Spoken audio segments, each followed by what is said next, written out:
Good morning. It's Monday morning. We're at Matthew 20, verse 29. And as they went out of Jericho, a great crowd followed him.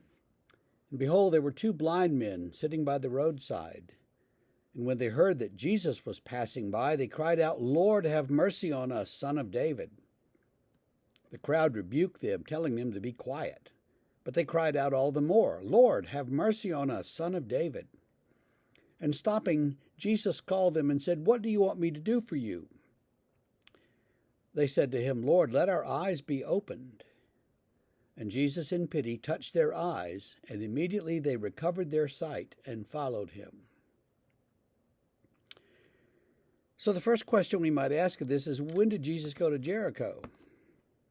You know, all of a sudden he's in Jericho, and he wasn't there before. And if you look at the geography, Jericho is over here and way downhill from Jerusalem, and they were going to Jerusalem. So how did he get to Jericho?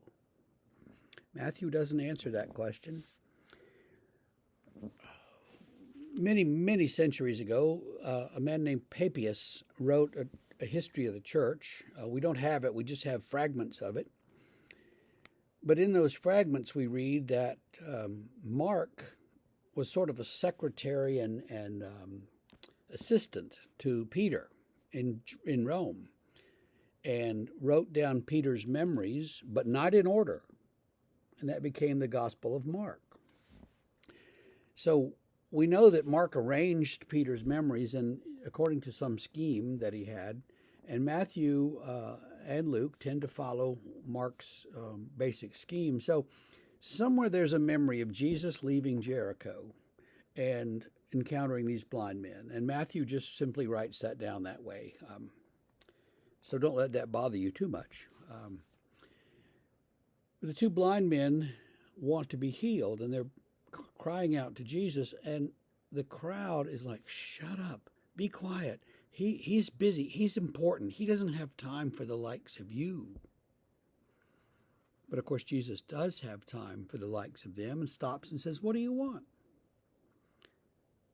"We want our sight, Jesus." And so he touches their eyes, and they can see, and they follow him. We don't know how long or to where. We don't know their names. We don't know anything else about them except that, according to Matthew, they followed him after he gave them their sight back.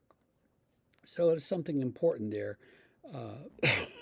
Allegorically, I suppose you could say, well, Jesus gives all of us our sight, gives us spiritual insight, gives us the ability to see the truth, and we follow him, just like those blind men. "I was blind, but now I see," we sing in the hymn.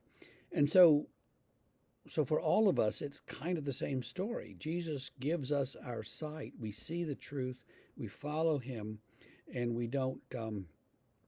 no longer sitting by the side of the road making noise. We're following him and doing the things that he commands us to and calls us to do and asks us to do.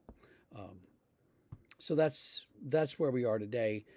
Tomorrow we'll start with Matthew 21, which gets right into a familiar tale of Palm Sunday, the triumphal entry of Jesus into Jerusalem. So we'll see you then tomorrow for that.